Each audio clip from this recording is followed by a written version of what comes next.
Hello students. Today we will start with admission of a partner.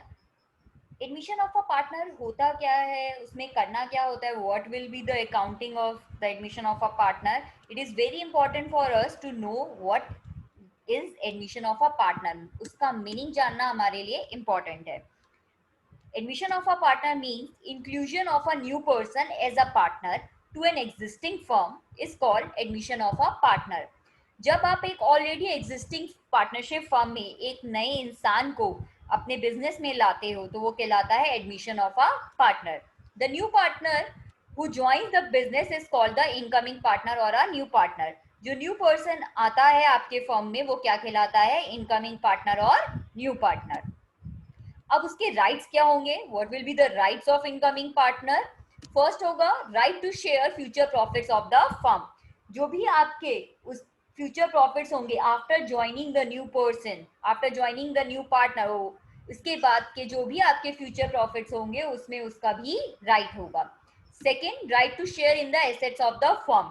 उसका right होगा आपकी assets में, जो आपकी फर्म की एसेट्स है उसके अंदर उसका राइट होगा कि वो भी शेयर करेगा. नेक्स्ट है admission of a partner necessitate the following accounting adjustments in the books of the firm. ठीक है, क्या क्या एडजस्टमेंट्स करनी पड़ती है आपको बुक्स ऑफ द फर्म में जब आपका न्यू पार्टनर आता है, जब ये किसी पार्टनर का एडमिशन होता है आपकी फर्म में. First, you have to calculate the new profit sharing ratio. Second, calculation of a sacrificing ratio. Why we have to calculate a sacrificing ratio? Because take an example, आप अपने friend के साथ pizza खाने जाते हो. ठीक है, पिज्जा के अंदर 6 पीसेज है. ठीक है, आप दोनों इक्वली शेयर कर रहे हो, मानते हैं हम कि आप भी 3 पीसेस खा रहे हो, वो भी 3 पीसेस खा रहे हैं. सडनली आपको आपका एक और फ्रेंड मिल जाता है, वो आपको ज्वाइन करता है. आपके पास पिज्जा कितना है, सिर्फ 6 पीसेस का पिज्जा है. तो इट मीन्स अगर वो आपके साथ शेयर करेगा तो किसी ना किसी को तो सेक्रीफाइस करना पड़ेगा. ठीक है, इन दैट केस मे बी आप दोनों, जो आप ऑलरेडी पार्टी कर रहे थे, आप दोनों ही अपने एक एक शेयर स्लाइस अपना शेयर करोगे इसके साथ, या सिर्फ आप करोगे सेक्रीफाइस, या आपका एक फ्रेंड करेगा जो आपके साथ ऑलरेडी पार्टी कर रहा था. तो सेम विद द बिजनेस यही होता है. आपकी फर्म में एग्जिस्टिंग पार्टनर्स हैं, already they are sharing the profit. ठीक है, बट बिकॉज न्यू पार्टनर आ रहा है तो किसी ना किसी पार्टनर को अपना शेयर सेक्रीफाइस करना पड़ेगा. नेक्स्ट आ जाता है आपका revaluation of assets and the reassessment of liability. Next आता है distribution of reserve and accumulated profit और लॉसेस. जितने भी रिजर्व ऑलरेडी प्रेजेंट है before admission of a new partner, that will be distributed to old partners in their old profit sharing ratio. Next, treatment of goodwill, and the last topic is adjustment of capital. But for this session the adjustment of capital is not in the course.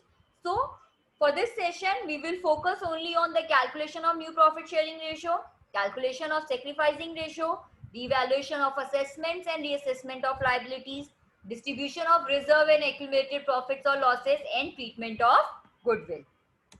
Now we will start with calculation of new profit sharing ratio. But before that we should know the meaning of new profit sharing ratio.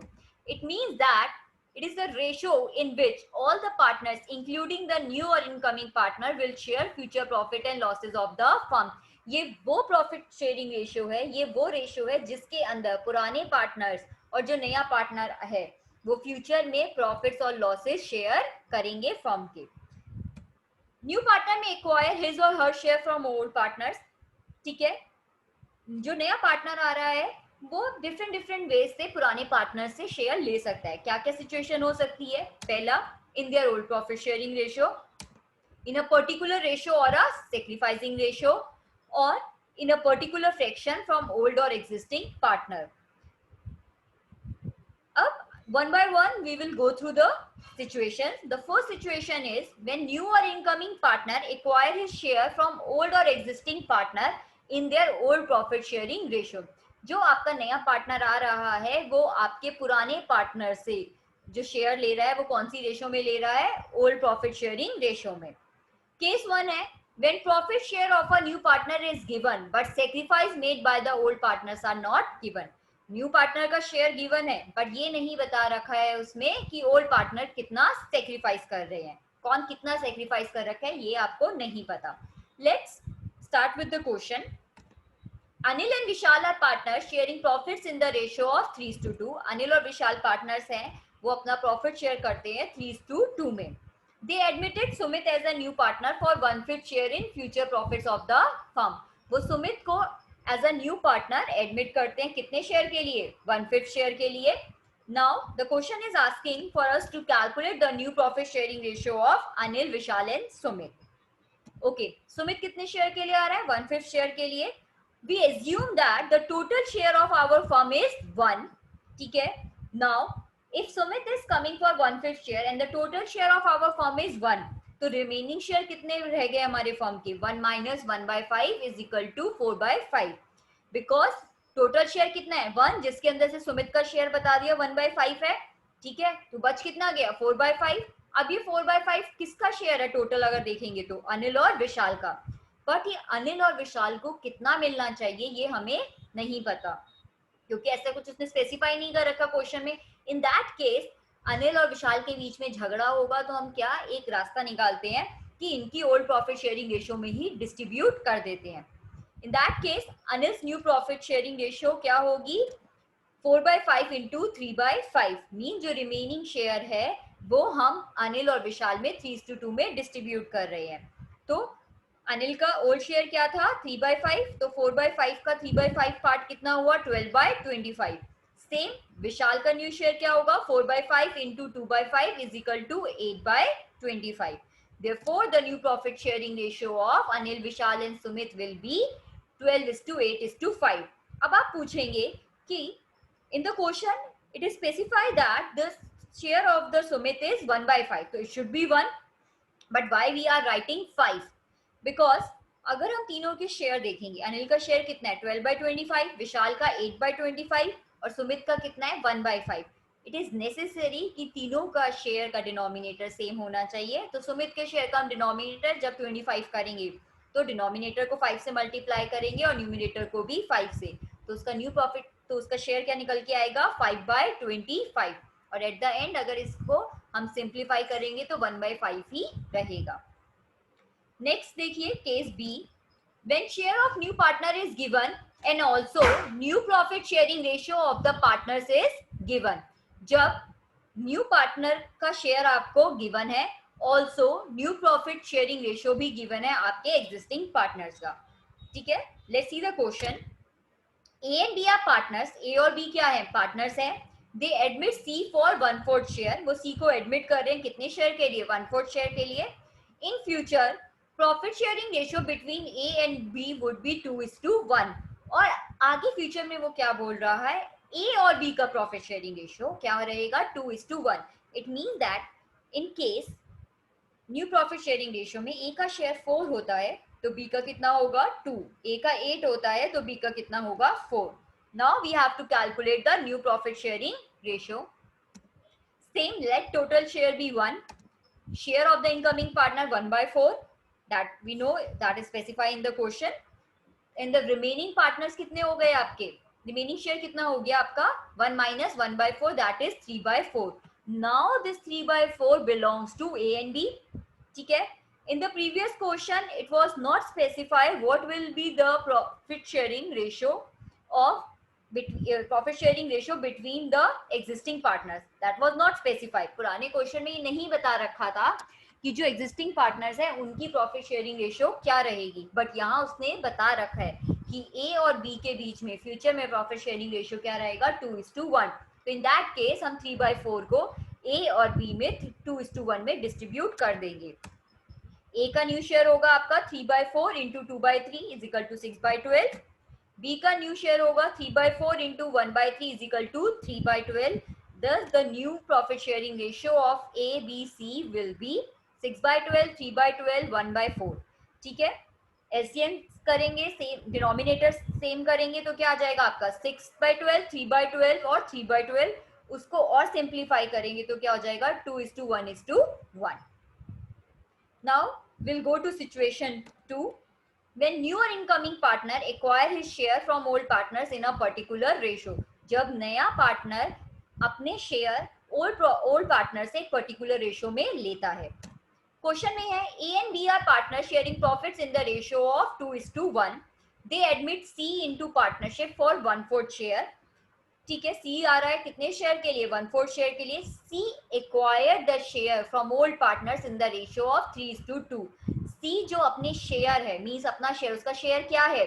1/4. वो पुराने partner से कौन सी ratio में ले रहा है? 3:2. Means 1/4 का 3/5 part वो किससे ले रहा है? ए से. 1/4 का 2/5 पार्ट वो किससे ले रहा है? बी से. It means share that C gets from A कितना है? 3/5 of 1/4 is equal to 3/20. Share that C gets from B कितना है? 2/5 of 1/4 is equal to 2/20. Therefore, C share will be 3/20 plus 2/20 is equal to 5/20, or we can say that 1/4. Now we have a question. अब हमारे पास situation आती है, हमारे पास question आता है कि what will be the new profit sharing ratio, new share of A and B. A and B का new share क्या होगा? In that case new share will be calculated by old share minus surrender share. Means new share is equal to, हमारा new share क्या होगा? Old share में से आप deduct कर दोगे आपने जितने शेयर्स आपके ओल्ड पार्टनर्स ने सरेंडर करे हैं in the favour of new partner. तो ए का न्यू शेयर क्या होगा आपका? ए का ओल्ड शेयर क्या था सबसे पहले बताइए? 2/3. ठीक है, उसमें से माइनस कर देंगे शेयर सरेंडर. कितना शेयर्स ने सरेंडर करा है? 3/20. तो आंसर निकल के आया मेरा 31/60.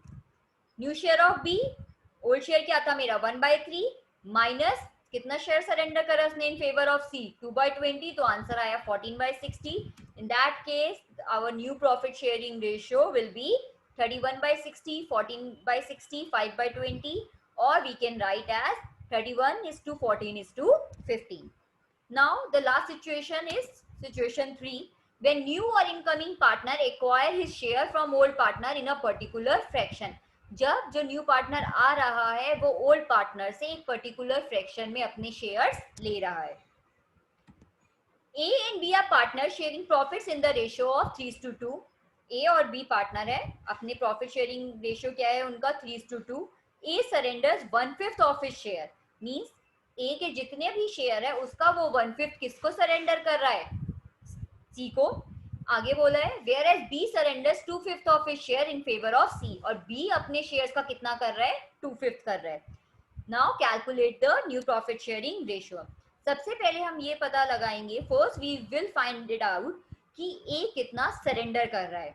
It is written A surrenders 1/5 of his share. ठीक है, तो ए का शेयर कितना है? 3/5. A surrenders in favour of C 3/5 का 1/5. तो कितना दे रहा है वो ए को, सी को? 3/25. सेम बी कितना सरेंडर कर रहा है अपने शेयर का? 2/5. बी का शेयर कितना है? 2/5 ही है, ओल्ड शेयर भी उसका. वो कितना सरेंडर कर रहा है इन फेवर ऑफ सी? 2/5 का 2/5 पार्ट. तो कितना हो गया? 4/25. तो सी कितने शेयर्स के लिए आ रहा है? इट मींस ए से कितना लिया उसने? 3/25. In that we will add B surrender share in favour of C which is 4/25. That will be 7/25. तो सी कितने शेयर्स के लिए आ रहा है? 7/25. Now again we have to calculate the new share of A and B.